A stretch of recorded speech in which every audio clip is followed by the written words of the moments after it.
Nah, teman-teman, terima kasih sudah bersama kembali. Ada 8 orang, ada Mbak Sulastri, Mbak Rindi, Mbak Uswatun, Mbak Nurlela, Mbak Friska, Mbak Trina Ningsih, Mbak Iis, Mbak Yusni. Nah, ini kita mulai ini ya, tutor online-nya. Sebelumnya, Assalamualaikum warahmatullahi wabarakatuh. Selamat malam teman-teman semuanya. Hari ini kita akan belajar tentang manajemen pemasaran di modul 5. Kalau kemarin kita belajar tentang perilaku konsumen atau bagaimana sih perilaku konsumen itu, dan kita sudah main games. Teman-teman juga udah semangat sekali menjawab games-gamesnya kemarin waktu di pertemuan tatap muka yang pertama. Jadi hari ini kita akan belajar tentang pengelolaan produk dan pengembangan produk baru. Halo teman-temannya, bisa mendengar suara saya dengan jelas? Kalau bisa saya mulai slide pertama. Jadi sebelumnya ini kita harus belajar tentang pengertiannya dulu. Kalau tadi tentang memahami produk besar beserta penggolongannya, yang pertama adalah apa sih arti produk itu? Nah, produk itu adalah segala sesuatu yang dapat ditawarkan ke sebuah pasar untuk memuaskan keinginan dan kebutuhan. Jadi, produk itu segala sesuatu dan bisa merupakan barang, jasa, dan ide, atau merupakan kombinasi dari ketiganya. Jadi, kalau misalkan ada segala sesuatu yang ditawarkan dan itu untuk memenuhi kebutuhan kita, misalkan air atau barang, bisa jasa seperti kita misalkan sakit ke dokter, itu kan pelayanan jasa. Nah, itu yang disebut dengan produk. Setelah kita mengerti tentang arti dari produk, ternyata produk itu bisa merupakan barang, jasa, atau ide. Ide pun bisa termasuk ke dalam kategori produk. Nah, kita belajar tentang konsep tentang barang dan jasa dalam pemasaran. Ini adalah pembedaan antara barang dan jasa. Nah, kemarin teman-teman sudah banyak yang mengerti bahwa barang itu adalah sesuatu produk yang kentara. Kentara di sini yaitu dapat dilihat, dapat disentuh, dicium, dan dirasakan. Jadi kemarin contohnya ada pasta gigi. Nah, kalau di sini barang itu ada sebungkus permen, sepeda motor, mesin cuci. Ini adalah segala hal-hal atau produk yang dia kentara. Jadi kita bisa melihatnya, bisa menyentuh, bisa memegang, bisa jadi terlihat sekali. Nah, itu yang disebut dengan barang. Nah, sedangkan jasa itu seperti apa? Kebalikannya. Kalau barang itu adalah produk yang kentara, tapi jasa itu adalah suatu produk yang tidak kentara. Tidak kentara itu berarti tidak terlihat, tidak bisa disentuh, tidak bisa dirasakan. Nah, contohnya pengangkutan dengan kereta. Jasa angkut, jasa transportasi, misalnya kalau misalkan kita mengirim barang kan berarti kita membutuhkan jasa angkut. Nah, jasa angkutnya itu kita tidak bisa melihat jasa angkutnya, tetapi tiba-tiba barangnya bisa sampai ke tempat kita. Penginapan di hotel, pinjaman di bank, kita meminjam uang ketika butuh. Uangnya itu adalah barang karena kita bisa memegang uangnya, bisa menyentuh uangnya, bisa merasakan bahwa ini tuh uang. Tapi proses peminjamannya seperti ketika kita berbicara kepada petugas banknya bahwa kita membutuhkan uang. Nah, itu yang disebut dengan jasa yang ditawarkan oleh bank. Nah, ini perbedaan antara barang dan jasa. Nah, sekarang kita belajar tentang kontinum barang dan jasa. Jadi di sini ada dua segitiga. Dari gambar ini kita belajar bahwa ternyata semakin ke kanan semakin banyak kandungan jasanya dan semakin sulit untuk dievaluasi. Semakin ke kiri, semakin banyak kandungan barangnya dan semakin mudah untuk dievaluasi. Jadi di sini yang dimaksud adalah ini ada dua segitiga hijau. Ada yang pertama pakaian, permata, mebel, rumah, mobil, makanan restoran, liburan, potong rambut, penitipan anak, reparasi hingga ke diagnosis medis. Jadi dari dua segitiga ini kita melihat bahwa kalau dia semakin ke kanan tuh berarti di diagnosis medis ini berarti semakin banyak jasanya. Nah, ini kalau semakin ke kanan kan berarti semakin banyak jasanya. Ini jasa. Nah, semakin ke kiri, semakin banyak kandungan barangnya. Nah, ini barang, kita tulis barang. Dan semakin sulit untuk dievaluasi. Jadi, contohnya diagnosis medis atau kita ke dokter. Dokter itu akan lebih banyak sekali menggunakan jasa. Kalau kandungan barangnya lebih sedikit dibandingkan dengan yang sebelah kiri sini adalah pakaian. Kalau pakaian itu jelas sekali itu adalah suatu barang karena jasanya sedikit. Mungkin jasanya adalah jasa servis dari pembelinya, penjualnya maksud saya.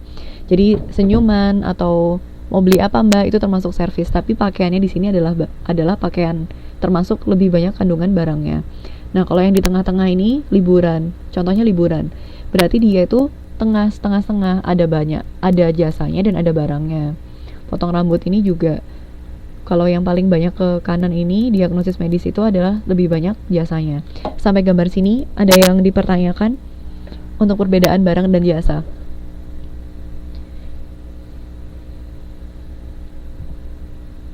Ada yang ditanyakan teman-teman?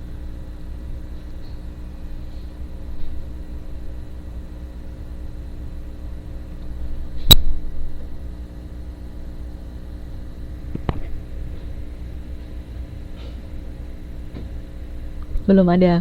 Mbak Iis, belum ada yang ditanyakan. Kalau belum ada kita lanjut lagi ya. Ini Mbak Trina Ningsih hadir. Ya, silahkan bergabung Mbak. Kita sekarang hari ini belajar tentang produk, pengembangan produk. Setelah kita belajar tentang produk, bahwa produk itu bisa terdiri dari barang, jasa, dan ide. Nah, ternyata produk itu ada pendekatan-pendekatan untuk menggolongkan produk. Produk itu dapat digolongkan dengan beberapa pendekatan. Yang pertama adalah berdasarkan dimensi kepuasan. Kepuasan segera, kesejahteraan konsumen jangka panjang. Penggolongan produk berdasarkan keputusan segera dan kesejahteraan konsumen jangka panjang. Sedangkan yang kedua adalah pendekatan yang didasarkan pada tujuan pemakaiannya oleh si pemakai. Nah, ini untuk lebih jelasnya. Yang pertama adalah penggolongan produk berdasarkan keputusan segera dan kesejahteraan konsumen jangka panjang. Dari penggolongan ini ternyata dapat digolongkan menjadi 4. Yang pertama adalah produk yang bermanfaat. Jadi produk yang bermanfaat itu biasanya ia itu memiliki daya penarik rendah tetapi memberikan manfaat yang tinggi kepada konsumen dalam jangka panjang. Jadi maksudnya daya tariknya itu rendah. Jadi misalnya kita untuk membeli produk itu tuh rendah sekali, tetapi ternyata produk itu memiliki manfaat yang bagus untuk kita. Contohnya beras organik. Jadi makanan-makanan yang bersifat organik atau sehat, misalkan beras organik atau makanan rebus-rebusan, makanan yang direbus itu kan dikukus, direbus tuh memiliki kandungan minyak yang lebih sedikit dan lebih sehat apabila dibandingkan dengan goreng-gorengan. Tetapi dari pupuk nggak dari obat-obatan. Oh iya, contohnya itu. Jadi misalnya kalau kita makan makanan yang direbus itu, keinginan kita untuk membeli makanan direbus itu kan kadang-kadang lebih sedikit dibandingkan kalau kita melihat gorengan. Bisa ada tahu goreng, pisang goreng, itu pasti kan langsung, duh enak sekali kayak gitu. Jadi tapi sebenarnya manfaatnya itu lebih banyak yang direbus. Contohnya beras organik, makanan rebusan. Jadi manfaatnya itu lebih banyak. Tapi daya tariknya rendah. Nah, itu yang disebut dengan produk yang bermanfaat. Mendoan cipai. Iya. Nah, peminatnya sedikit. Nah, ini benar sekali. Jadi produk yang bermanfaat ini umumnya peminatnya sedikit tetapi manfaatnya untuk konsumen itu tinggi sekali. Nah, yang kedua adalah produk yang kurang sempurna. Produk yang kurang sempurna ini kurang sempurna. Di sini ada kata kurang sempurna, berarti dia itu tidak sempurna. Jadi maksudnya dia itu sudah tidak memiliki daya tarik yang tinggi, tetapi manfaatnya pun juga kurang. Jadi misalkan kualitasnya, Jadi sama-sama tidak memiliki kualitas yang bagus, tapi juga tidak memiliki daya tarik yang tinggi. Contohnya ini seperti obat-obatan yang pahit. Obat-obatan yang pahit, ada juga kan obat-obatan dia itu menawarkan manfaatnya tinggi, obat-obatan manfaatnya tinggi, tapi dia tuh menawarkan dengan cara yang berbeda. Misalkan, obat-obatan tidak pahit. Nah, tapi kalau yang di sini di produk yang kurang sempurna ini, dia itu manfaatnya kurang bagus, kualitasnya kurang bagus, daya tariknya juga kurang bagus. Nah, itu yang disebut dengan produk yang kurang sempurna. Obat cacing. Nah, obat cacing ini bisa masuk apabila ia pemasarannya kurang bagus dan hasil kualitasnya nggak bagus. Misalnya, dia itu sudah obat cacing, tapi setelah orang minum dua kapsul, tapi kok tetap aja rasanya itu nggak sembuh-sembuh, atau ternyata malah semakin parah, atau seperti apa. Nah, itu yang disebut dengan produk yang kurang sempurna.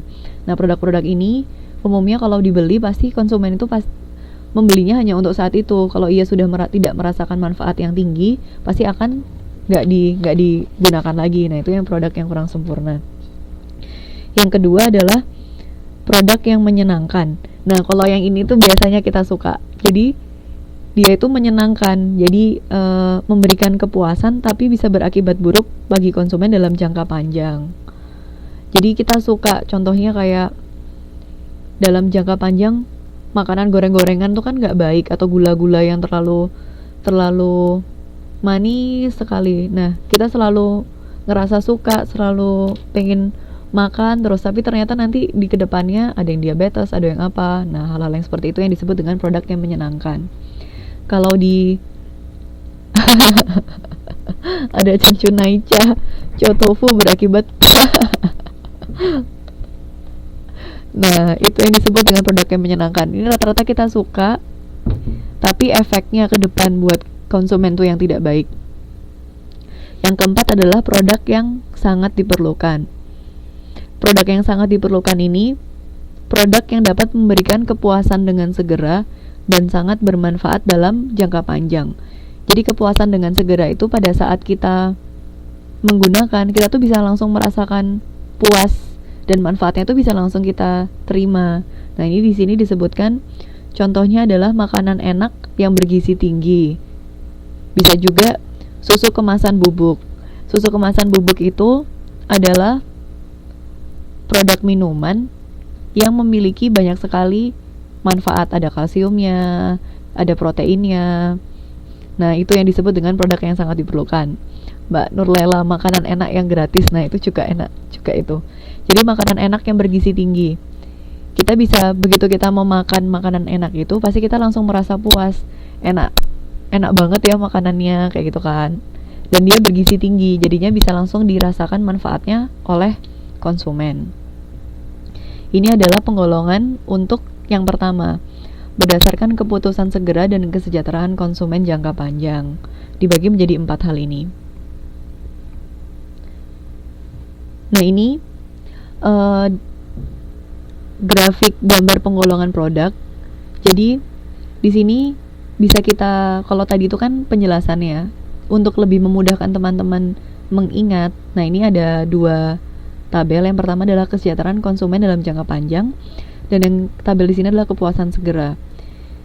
Kesejahteraannya tinggi, kepuasan segeranya tinggi. Nah, itu masuk ke dalam barang yang sangat diperlukan. Tetapi kalau kesejahteraannya tinggi tapi kepuasannya rendah, dimaksud dengan barang yang bermanfaat. Jadi konsumen ketika menggunakan itu tuh manfaatnya yang didapat itu, yang dimaksud dengan kesejahteraan konsumen dalam jangka panjang ini adalah manfaat yang didapat oleh konsumen. Jadi di sini barang yang bermanfaat itu, manfaat yang didapat tuh tinggi, tetapi rasa puasnya itu tidak setinggi yang ini. Yang ini tadi kan contohnya makanan enak yang bergizi. Kalau barang yang bermanfaat ini contohnya adalah barang-barang organik. Nah, jadi ketika kita makanan yang enak bergizi itu, kita bisa langsung merasakan bahwa ini puas, ini enak sekali rasanya. Apabila dibandingkan dengan beras organik yang kita tidak bisa merasakan kepuasannya pada saat kita memakan, tetapi manfaatnya untuk jangka panjang itu tinggi juga. Nah, yang ketiga ini kategorinya adalah kesejahteraannya rendah tetapi kepuasannya tinggi. Nah, ini yang dimaksud dengan barang yang menyenangkan. Contohnya tadi goreng-gorengan,